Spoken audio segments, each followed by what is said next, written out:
of Yahuwah. Number one, king, no matter how many wives you have, and Yah knows Shlomo had a few, 1,000. The boy didn't learn very well. He didn't take his lessons very well. He kept giving away his strength. He didn't listen to Mama's Torah, did he? But Mama was not telling him to let his women lead him. He was saying, no, you were birthed into patriarchy. You live in patriarchy because that's the way Yahuwah wants to rule over his people Israel. Amen. So don't come to me and tell me, well, I'm against plural marriage. I don't care what you're against. And I'm for monogamy, or I'm against monogamy. I don't care what you're for or against. The people of Israel are designed to function in a patriarchal society. And if the women are mistreated and women are not given their equal rights, it is because the man over you is not strong. He's a dumpling, he's a weakling, and he is not a good guardian and a good steward of the home the way he is failing as a priest, as a Kohen of the home. Exactly. Don't go blame the Torah. It is your husband who is failing, not the word of Yahuwah. Yahuwah forbid. So when the Ima says to Lemuel that when a king, and we are kings and Kohanim, are we not? Amen. Drink the wine, and the rulers of the families drink the wine of those who try to steal strength.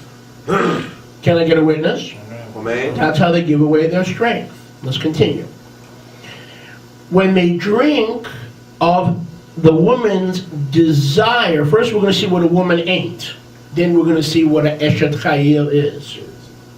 First we're going to see what she ain't, and then we're going to see what an Eshet Chayil, a woman of valor, really is. They're not thieves, rather they're soldiers. A woman of valor is a soldier. She is not an usurper of her husband's authority. Can I get a witness? Amen.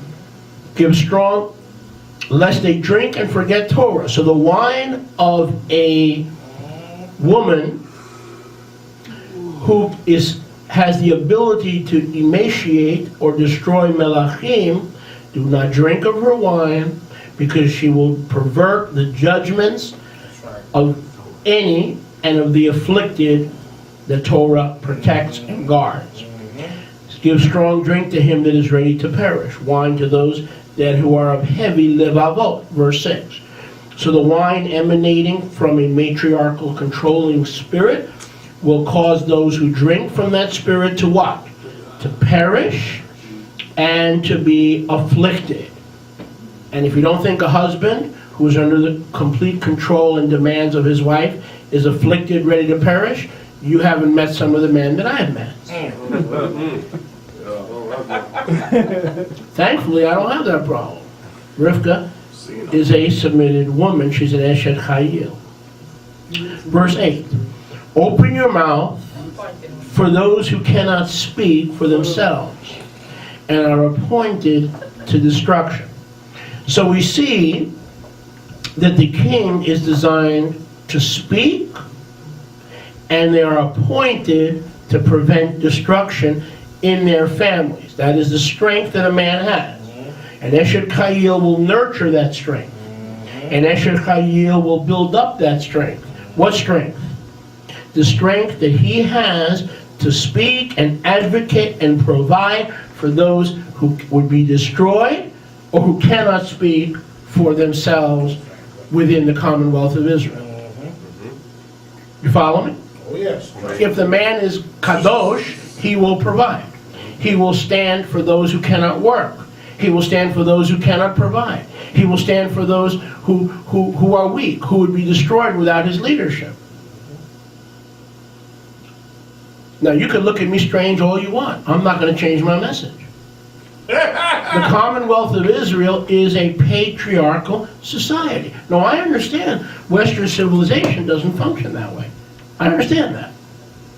And the state feeds right into that. Eve, be careful. Your desire will be to rule over him. But no matter what your desire is, check your emotions. If you want to be an Eshet Chayil, He will have dominion over you, not to persecute you and to belittle you and to diminish you, but rather to protect and preserve your dignity and your rights as his helpmate and the mother of your children.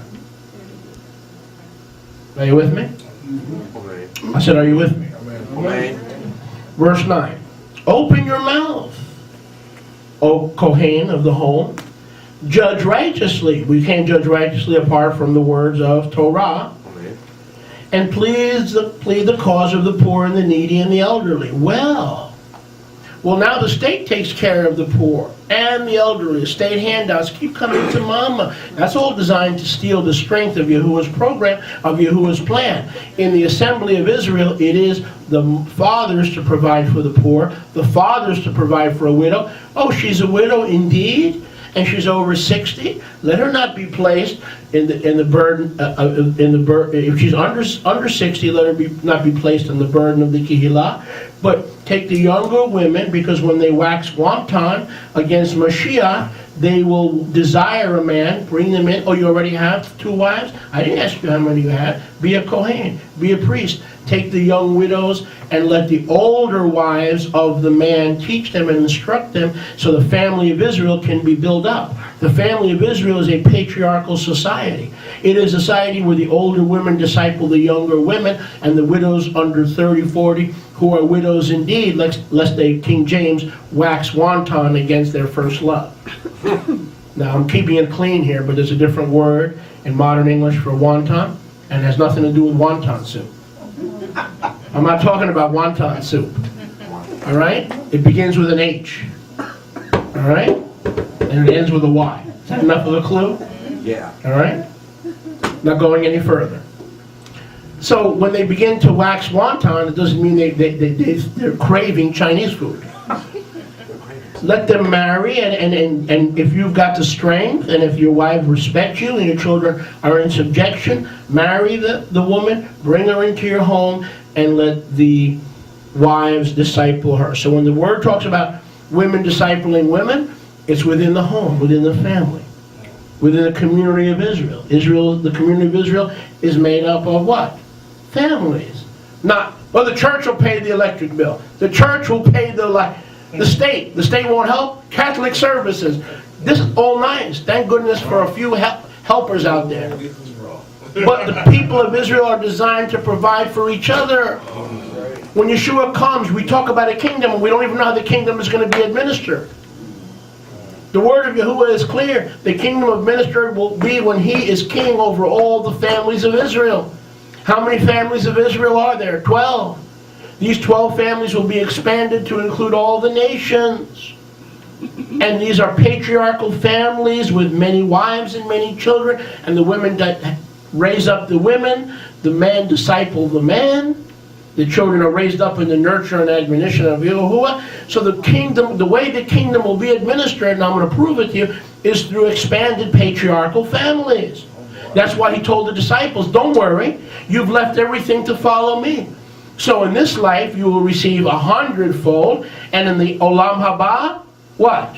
Eternal life, Chaye Olam. He said, I need 12 to supervise the 12 tribes of Israel. That's the kingdom. The kingdom is patriarchal living restored. And to be weaned and cut from the dependence of the mother state. Because the state is a wicked mother. The state wants to steal your strength. The state wants to tell you how to raise your children. The state wants to tell you how to conduct your marriage and how to conduct your home. And what holidays are acceptable and what is moral. The state says homosexual marriage is marriage. The state says that lesbian marriage is marriage. The state says that polygamy is evil, dirty, and archaic, and unequitable to women. So my question to you is, where are we going to get our morals from? Where are we going to get our basic understanding of the way the kingdom operates? From the word or from the state? Let me tell you what marriage is. You ready? This is very complicated, so don't miss this. Let me tell you what patriarchal living is. Ready?